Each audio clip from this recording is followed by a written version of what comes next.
Pay attention because this video is going to be the most important video you will ever watch on mastering the skills of closing distressed sellers in real estate.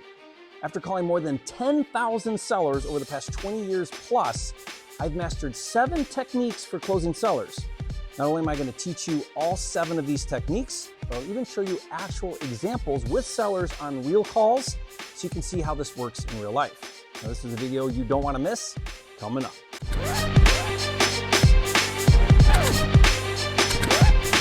For a limited time, you can get a free copy of Jerry Norton's Motivated Seller Scripts so you can talk to, email, and text sellers with confidence. Download it now at freesellerscripts.com. Now, before we get started, it's important to emphasize that in distressed real estate, when working with motivated sellers, the most important thing to closing a deal is convincing a seller that you are the right solution to solve their problem. I can't stress this enough. Sure, price matters, but peace of mind is often more important than equity. Even if subconscious, confidence that you can perform is usually more important than price. And you can't fake this. It won't work. No amount of tactics will compensate for insincere motives. You have to care more about solving a seller's problem than you do about making the sale. And if you ever watch me do live calls with sellers and agents, you can feel that energy come through. Nothing else I teach you on this video will work if you don't have a servant heart and a desire to do what's best for sellers. One final thought before we get into the 7 closing techniques. I believe 100% what sales expert Jeremy Miner once told me. Good sales is about asking the right questions at the right time and with the right tone. So as we go through these techniques, I want you to pay close attention to not just what I say or when I say it, but how I say it. Okay. Let's dig into the 7 closing strategies. Now, to help you remember each of these strategies, I've given them each a name that is more of a persona or a way of being. Each of these 7 techniques is a role you'll play in the sale process. The goal is to use one or a combination of these techniques seamlessly throughout the conversation so that it feels natural. In fact, most of the time, it's so subtle you wouldn't even notice it unless I pointed it out to you. With time and practice, you'll learn when to use each one and become a master at implementation. Now, these 7 strategies or personas are 1, the analyst, 2, the affirmer, 3, the challenger, 4, the worrier, 5, the expert, 6, the comedian, and 7, the idiot. Let's start with the analyst. The analyst uses logic and reasoning. Typically, this is used when discussing the value of the property, the cost of repairs, and or the rationale behind your discounted offer price. When using the analyst persona, be prepared to discuss actual comps in the neighborhood and how much it will cost to do renovations. You might even explain your buy formula and how you've arrived at your offer price. A type A personality or an analytical person resonates with the analyst. Using data and information to justify your offer is very convincing and it builds trust with a more level-headed seller. But beware, the analyst is not effective if the seller is emotional or irrational, which is common with distressed sellers. By the way, if you ever watch my live calls with agents, I use the analyst persona the most because agents are supposed to be more analytical. Okay, let's cut to a clip on a call with a seller where you can watch me be the analyst. Just because, let's say I pay that number and then I come in and I spend $30,000, $40,000 to fix it up, which is on the low side because everything just costs a lot. Around here, that's on the high side. Only 2,000 people in town. Right, which means I have a labor problem, which means I got to bring in guys from out of town, and it's all just cost a lot now to do things. Nothing's cheap to fix up anymore. Yeah. So if I spend that money, then now I'm into it for value. If I pay $35 to buy it, you walk with 30, but I pay 35. I spend another 35. I'm right there at the value that homes sell for. I'll spend a lot of time and money and not make any money. See what I mean? I know what you're saying. I'm just being real with you. If you talk to other investors like me, Yeah. I think you're going to get offers in the 10 to 15 range. The second technique or persona is the affirmer. Now, the affirmer is sympathetic, empathetic, and agreeable. The affirmer resonates most with an emotional seller. The affirmer is able to sit in discomfort with a seller. They're a good listener and is just present with the seller. I once spoke with a seller who was the executor of the will on his mom's property, and mom had recently passed away, And I listened to this seller complain for a half an hour about his useless, pathetic siblings who didn't care about mom and only wanted mom's money from the estate. Now, during that 30-minute conversation, I hardly said a word. I just listened. We didn't talk once about the property. Finally, he said to me, "No one gets me like you do. I'm not going to talk to anyone else. You're my buyer." And I ended up getting that deal at a much lower price than other offers he received. The affirmer also helps a seller feel smart and wise. When a seller says, "I'm getting multiple offers," I'll usually respond by saying, "That's really smart. I would do that too." It builds trust when you provide a seller confirmation that they're making good decisions. Okay, let's cut to some clips where I play the role of the affirmer. Foreclosure fees and everything. Oh, that's with everything. Okay, good. Well, it sounds like you've done your homework on this. So if you sold it for 100, you'd pay off the 16,000 owed on the loan, and then you and your brother would split whatever the proceeds are. Yeah. That's the plan. Okay. I love that you're looking at all your options. That's really smart to make a really informed decision. And I'm the oldest, and I'm also her executor. So Okay, so who cares what they think? Yeah, well, no, I'm gonna, yeah, a little bit. A little bit. I mean, let's be real. Who cares what they think? No, I'm just kidding. You want to keep the harmony in the family for sure. Yeah. My personal residence, I paid close to $500,000 on it. They only want to put $1,000 down on the house. Oh, yeah. On a $500,000 house. Yeah, that's ridiculous. The third persona is the opposite of the affirmer, and that's the challenger. Now, the challenger takes a parental role and confronts the seller's decisions or beliefs. The challenger pushes back on the seller's unreasonable ideas and gets them to see a more realistic point of view. In the right situation, challenging a seller elevates you into a position of authority, and it can be extremely effective to reset a seller's position. But be careful, the challenger requires really good intuition or it will backfire and be offensive. Now, I will sometimes use the challenger technique if nothing else is working, sort of like a last-ditch effort or a Hail Mary. If I can't get through using any other techniques, I might swing for the fences by getting in their face and being confrontational. Recently, I had a seller tell me that he had a much higher offer. Now, I challenged him and I asked if he had that offer in writing with a non-refundable earnest money, which of course he didn't. So I boldly told him that that offer was BS and not real. Take a listen. I'm guaranteeing you, like, if I walked in there, I've got sagging floors in the house. You know what I mean? The floors did not seem to be sagging last time I was up there. I'll bet you $100 they are. I just know they are. I've done this a long time. It's 1900 built. Even though it's only 1350 square feet, like you're spending $100,000 to redo this house because everything has to go. And not that many people would even take on a project like that. Yeah. You know, most of my investors have like a no pre-1960 rule on buying houses because it's old knob and tube. Who knows what the plumbing's doing? It's probably galvanized, cast iron, sewer line, and it's just a lot. Yeah, yeah. But I mean, I can do it, but I think I would need to be more like 20, 25. Tell you what, right now I'm not inclined to that, but I'll keep your number and I'll give you a buzz back within 2 weeks. I guess what happens in 2 weeks? I have somebody that had said that they were interested. They were going to put a contract in on it. They've been dragging their feet. At what price? About 47. Yeah, the reason why is because it's bullshit. Yeah, yeah. I'm just telling you. Here's how you know someone's a real buyer. They put it. They sent. A real buyer. Okay. I know the person somewhat. I just don't believe it because until somebody puts it in writing and they put earnest money down, it's not real. Right, right. Yeah. Like I have people tell me all the time, "Well, I got another offer." Really, in writing with earnest money? No, you didn't. Then I'm just shooting straight with you. I think if you paid 35 for it in 21. The market's only gotten worse since 21, and that property has only gotten in worse conditions, sitting idle for 4 years without maintenance. Right, right. Yeah. So there's no way it's worth the same as when you bought it 4 years ago.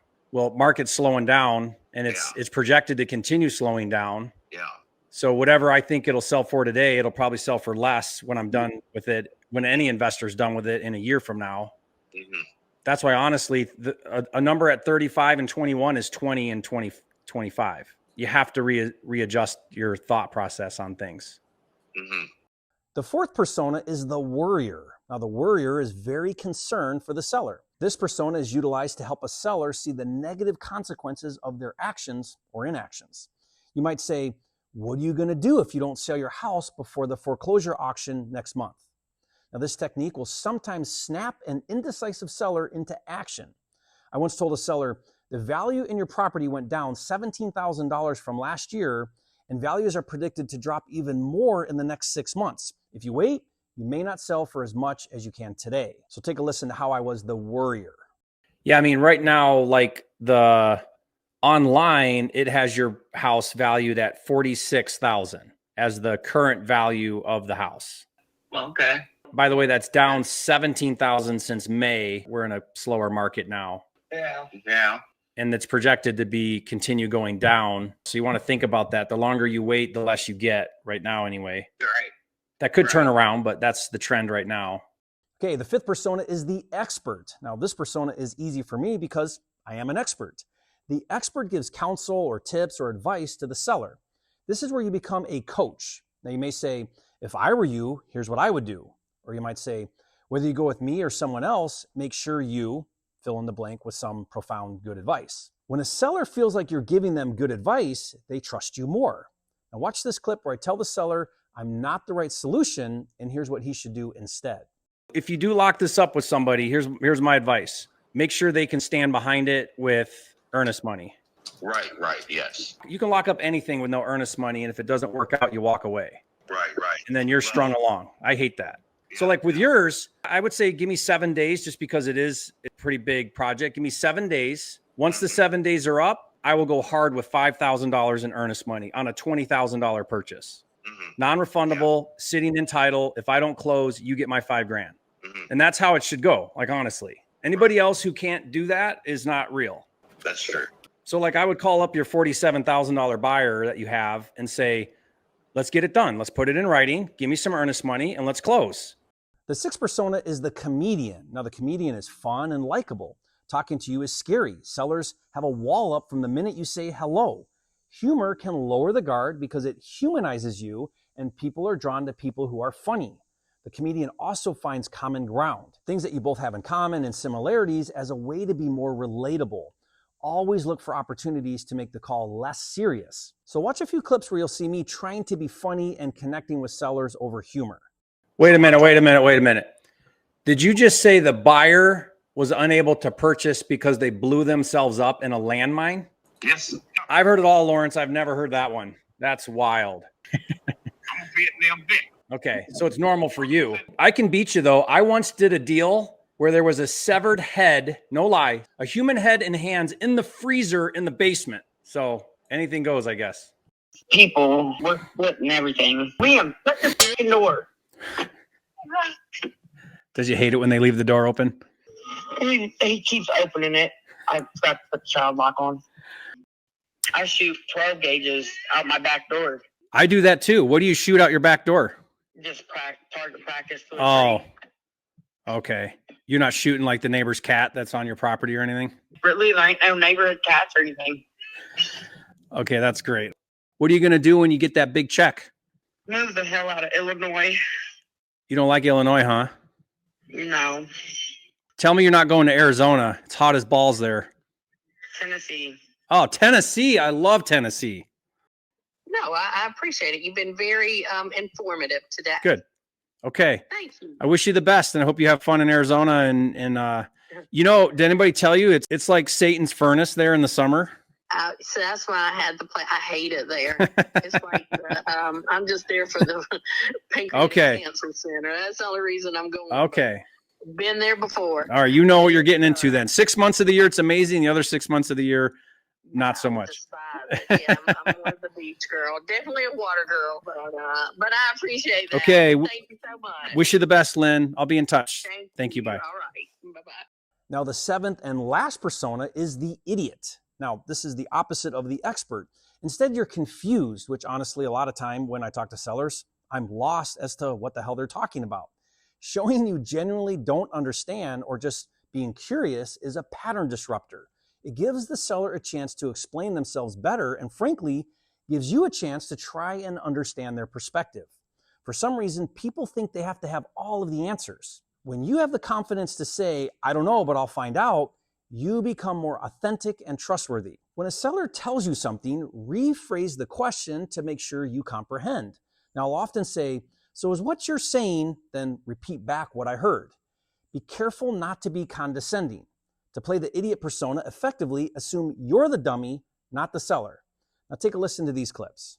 Where are you getting the 100,000 number? Like, why is that a number that works for you?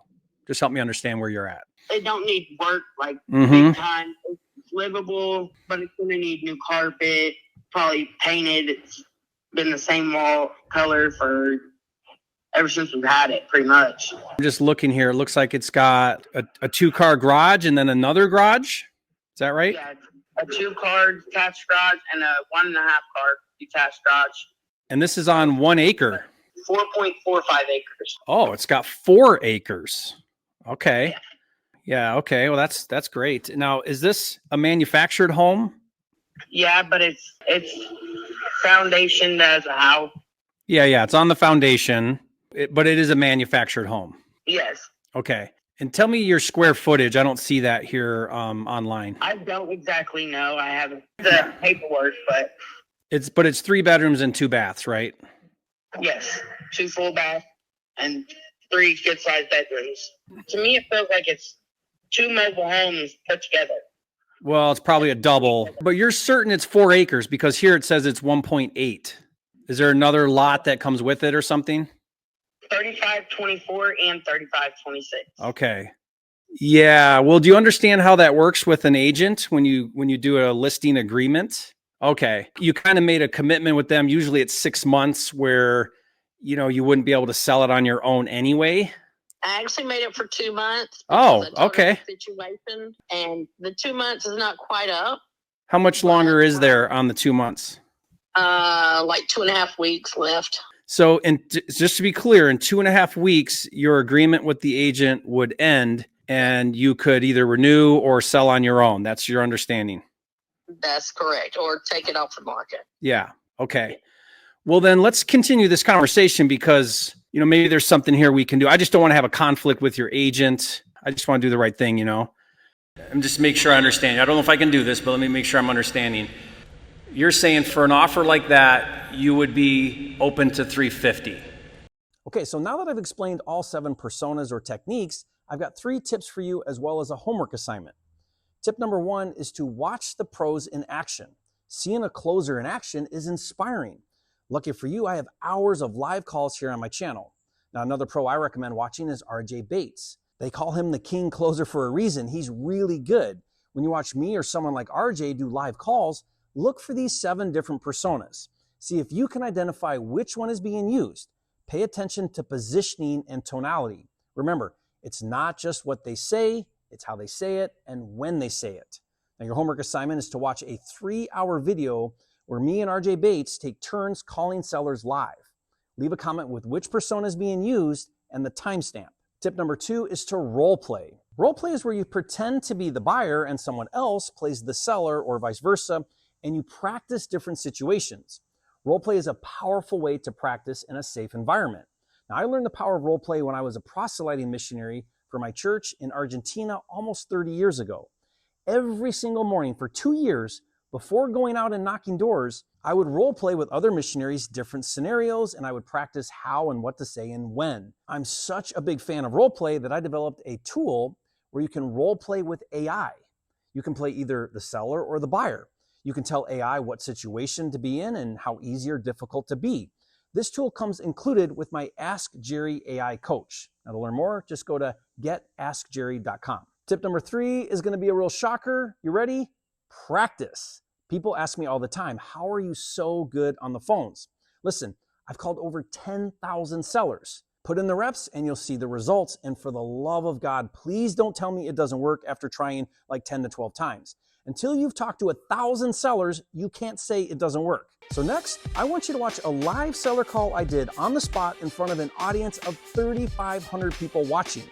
Now, if you want to see Jerry locked in, watch that video now, and I'll see you on the next video.